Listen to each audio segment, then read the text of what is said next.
Assalomu alaykum kuzatuvchilar. Bu obyektimizda pokraska etabiga keldik. Bu obyektimizda ishlatilayotgan emussalarimiz Inoria firmasiniki, Azurutning emussasi. Silikonli cho'ziluvchi emussa. Endi bu emussalarimiz kaloid qilingan, podborniy ranglarda, kompyuterda chiqarilgan ranglar. Wagner apparatimizda sepiladi. Wagner apparatimizning qulayliklari kompressorda sepilganda suyultirib sepish kerak. Kompressor suyuq sepadi. Qo'yiq narsani sepolmaydi. Shuning uchun emussaga ko'proq suv qo'shganimiz sababli emussani kachestivasi o'zgaradi. Zavod garantiya bergandek qolmaydi. Valida yoki shotkada qilinadigan bo'lsa ham shunday bo'ladi. Bu Wagner apparatimizda sepilganda qo'yiq holatda ham sepadi. O'zi zavod talab qilgandek sepiladi. Xudo xolasa mana ko'rishlaringiz mumkin. Bir sloy urilgan apparatda.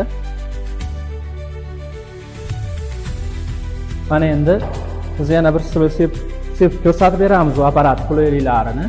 Wagner apparatimizni.